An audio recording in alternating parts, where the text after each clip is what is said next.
Selamat pagi Ananda semua, jumpa lagi dengan saya Serian dalam pembelajaran Bahasa Indonesia. Kali ini pada pertemuan kedua kita akan membahas kaidah kebahasaan yang ada dalam sebuah teks hikayat. Ciri kaidah kebahasaan yang sangat kontras di dalam teks hikayat adalah yang pertama, dia menggunakan kata-kata arkais.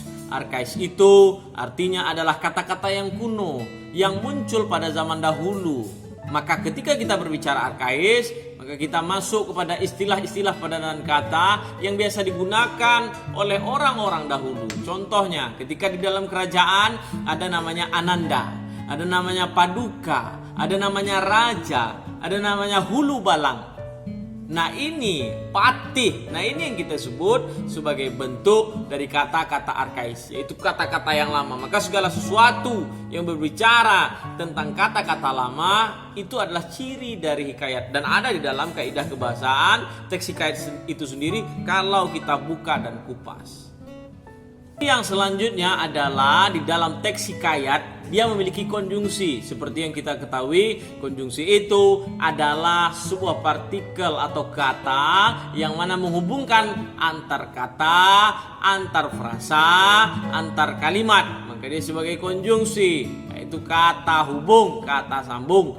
Nah, di dalam hikayat dia sangat-sangat unik. Kenapa? Karena kata sambungnya ini biasanya kita jumpai menjadi sesuatu yang bermula pada cerita. Apa saja contoh-contoh kata hubung dalam hikayat? Pertama, ketika di awal dia bisa menggunakan kata al-kisah. Al-kisah itu dikisahkan. Al-kisah Hang Tua, al-kisah Abu Nawas. Lalu ada namanya hatta itu artinya lalu, ya, bla bla bla bla, hatta lalu. Jadi dia tidak pakai kata lalu, tapi pakai kata hatta. Lalu ada namanya kalakian itu adalah ketika itu. Nah, Serian kenapa mereka menggunakan kata-kata itu? Karena kata-kata itu adalah sebuah sastra lisan yang tidak bisa dirubah, sehingga dia menjadi identitas dalam teks hikayat. Namanya sastra lisan dari mulut ke mulut. Nah itu sudah dipakai oleh orang-orang zaman dahulu. Hatta, al-kisah, sebermula, kalakian. Nah, ini adalah kata-kata konjungsi yang menjadi ciri dari teks hikayat tersebut. Selanjutnya, di dalam teks hikayat cerita masa lalu sastra Melayu klasik ini ada kaidah yang muncul yang menjadi sebuah kontras di dalam teks tersebut. Adalah dia menggunakan majas. Seperti kita tahu, majas itu adalah gaya bahasa yang menunjukkan suatu keadaan, mempercantik suatu bahasa. Maka majas yang dipakai di sini pertama namanya antonomasia. Apa itu antonomasia? Antonomasia adalah majas yang menunjukkan suatu keadaan seseorang dengan bentuknya yang identik. Contohnya kita tuliskan, ketika kita melihat orang yang bungkuk, maka kita sebut dia si bungkuk. Ketika kita melihat dia orang tersebut pendek, maka dibuat namanya si pendek.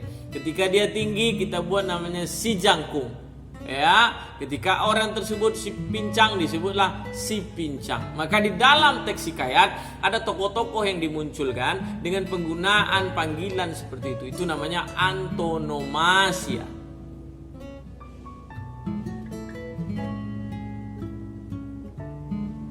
Yang kedua, di dalam teks hikayat ada majas namanya simile. Simile ini adalah perumpamaan. Bagaimana mengumpamakan satu hal dengan hal lain, satu benda dengan benda lain, satu kejadian dengan kejadian lain.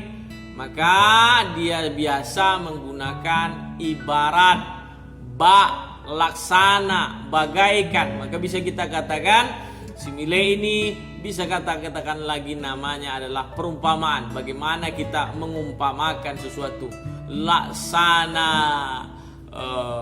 Laksana berumah di tepi pantai, laksana pinang dibelah dua, bagaikan pinang dibelah dua. Nah ini contoh-contoh di dalam kaidah kebahasaan majas namanya simile.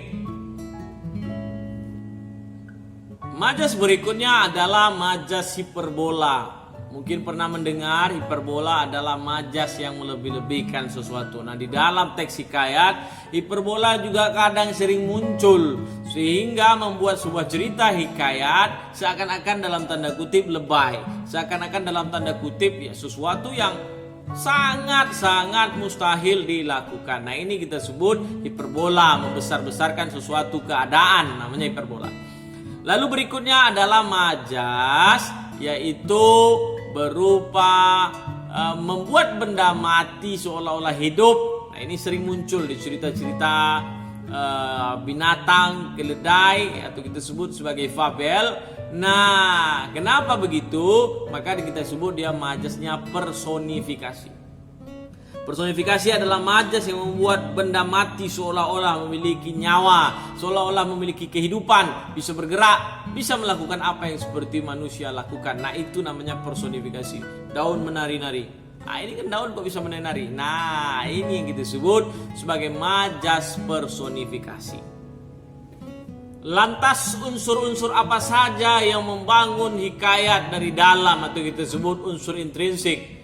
Ternyata yang membangun hikayat dari dalam sama dengan apa yang membangun karya sastra modern atau kita sebut cerpen. Maka sama dia. Pertama, dia dibangun dari tema tentang apa cerita tersebut, idenya mengenai apa, garis besarnya tentang apa. Maka tema yang pertama.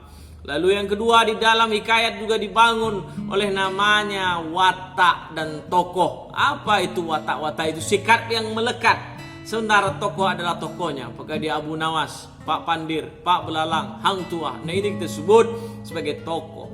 Maka yang ketiga adalah dia menggunakan latar atau setting. Apakah dia bercerita di Persia? Apakah dia bercerita di tanah Melayu sana? Apakah dia bercerita di suatu tempat kerajaan? Namanya adalah latar atau setting. Settingnya bisa tempat, latarnya ada suasana, latar waktu, ada latar suasana, dan latar tempat. Nah, ini kita sebut sebagai latar setting.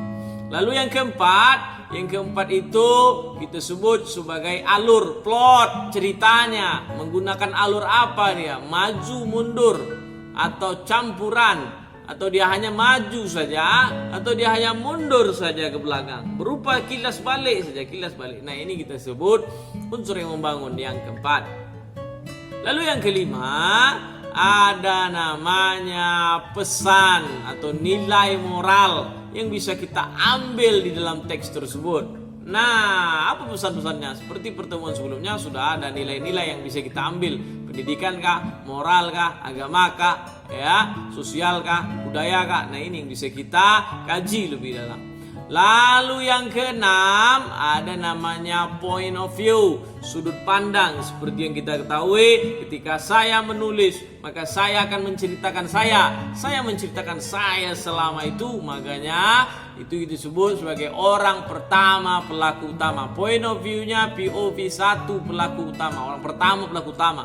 Lalu saya menceritakan orang lain, orang pertama pelaku sampingan, karena itu bukan menjadi tokoh utama. Lalu tetapi tidak ada saya menceritakan saya tidak menceritakan orang lain, tapi ada semuanya menceritakan orang lain, tapi dari sisi bukan saya, tapi dari sisi orang yang tidak bercerita di situ, maksudnya orang yang di luar itu. Nah, maka kita sebut dia adalah POV orang ketiga. Apakah dia tahu semuanya? Mulai dari makan, minum, segala isi kepala, maka itu kita sebut orang ketiga pelaku utama, ya. Tapi ada dia atau maha tahu, orang ketiga maha tahu. Lalu ada namanya yang berikutnya orang ketiga pengamat. Dia hanya menjelaskan kegiatan-kegiatan inti tanpa tahu isi pikiran. Ini orang ketiga pengamat. Lalu yang terakhir adalah itu dia yang membangun tadi yang saya sampaikan, ada majas, gaya bahasa yang muncul dalam teks hikayat. Maka itu bisa muncul menjadi bangunan intrinsik dari sebuah hikayat yang membangun hikayat. Maka jelas bahwasanya hikayat dan cerpen adalah sebuah karya sastra yang hampir mirip, karya sastra yang hampir sama, karya sastra yang bisa kita identikan. Hanya perbedaannya dia berbicara masa lalu, hanya perbedaannya dia berbicara kemustahilan, hanya perbedaannya dia berbicara tentang kata-kata arkais. Lalu dengan konjungsi Nah, dengan pula istana sentris, maka Anda bisa nanti membandingkan mana cerpennya, mana hikayat, lalu dibandingkan kira-kira apa perbedaan yang sangat kontras di dalam teks hikayat dan cerpen. Saya pikir itu saja pembelajaran kita hari ini. Mudah-mudahan apa yang kita sampaikan dan sampaikan ini bisa menjadi pengetahuan yang lebih luas kepada Ananda semua. Saya pikir itu. Mudah-mudahan sehat selalu. Sampai jumpa. Terima kasih.